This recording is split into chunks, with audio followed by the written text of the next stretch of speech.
আসসালামু আলাইকুম।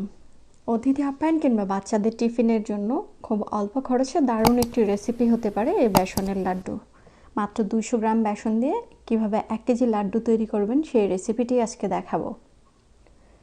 প্রথমে এখানে একটি বাটি নিয়ে নিয়েছি, এর মধ্যে 200 গ্রাম পরিমাণ বেসন নিয়ে নিচ্ছি।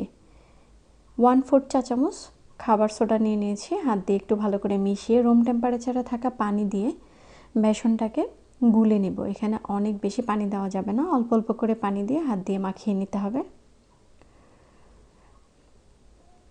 প্রায় 2-3 মিনিট করে মাখাবো আর একটু একটু করে পানি অ্যাড করব, কারণ বেসনটা যত ভালো মাখানো হবে বেসনের বড়াটা ভালো তৈরি হবে। বেসনের বড়া যত ভালো হবে বেসনের লাড্ডুটা ঠিক ততটাই ভালো হবে। হাত দিয়ে ঘুরে ঘুরে বেসনটাকে কিছু সময় নিয়ে ফেটে নিব। আবারও একটু পানি অ্যাড করে দিব। এই পানিটা আবারও একটু মিলিয়ে নিব, একসাথে অনেক পানি অ্যাড করা যাবে না। আবার একটু পানি দিয়ে দিচ্ছি।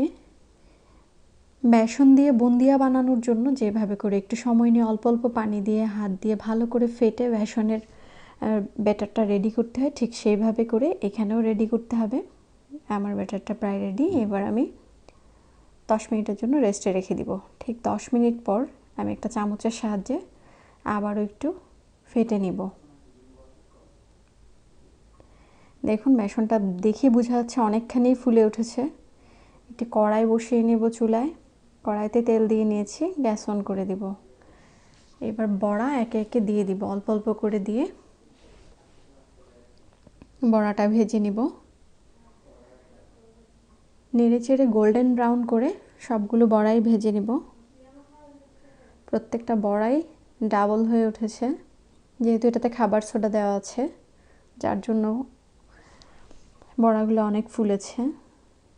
দেখুন বড়াগুলো ভাজা হয়ে গেছে। এভাবে করে সবগুলো বড়াই ভেজে নিয়েছি। এবার ঠান্ডা হওয়ার পর হাত দিয়ে ভেঙে ছোট ছোট টুকরা করে নিব। তারপর এগুলোকে ব্লেন্ড করব। সবগুলোই টুকরা করা কমপ্লিট। এবার একটি ব্লেন্ডার জারে অল্প অল্প দিয়ে 1 মিনিট সময় নিয়ে ব্লেন্ড করে নিব। অনেক বেশি সময় নিয়ে ব্লেন্ড করা যাবে না, একটু দানাদার রাখতে হবে।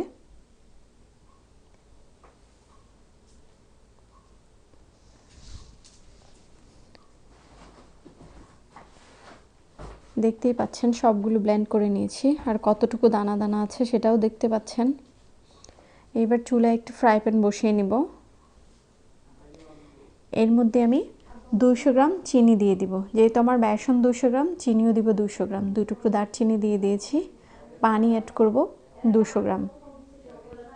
গ্যাস অন করে দিলাম। এবার ঢাকনা দিয়ে ঢেকে অপেক্ষা করব বলক আসা পর্যন্ত। বলক আসার পর ঢাকনাটা তুলে সামান্য একটু ফুড কালার ব্যবহার করব। এখানে আমি অরেঞ্জ ফুড কালার দিয়েছি, আপনারা চাইলে যে কোনো কালার ব্যবহার করতে পারেন। সম্পূর্ণ বলক আসার পর এর মধ্যে আমি সবগুলো বেসনের গুঁড়া দিয়ে দিব। দিয়ে খুব দ্রুত এটাকে উল্টে পাল্টে নেড়ে চেড়ে চিনির শিরার সাথে ভালো করে মিশিয়ে নিব। আপনারা চাইলে এটাতে ঘি ইউজ করতে পারেন। এই অবস্থায় আমি চুলাটা মিডিয়াম হাই হিটে রাখবো। কিছু কাজু বাদাম আর কাঠবাদাম কুচি ব্যবহার করছি। লাড্ডুটা খাওয়ার সময় বাদামটা মুখে পড়লে খেতে আরও বেশি ভালো লাগে, যার জন্য আপনারা চেষ্টা করবেন অবশ্যই বাদাম ব্যবহার করার। চুলা বন্ধ করে দিয়েছি। এবার আমি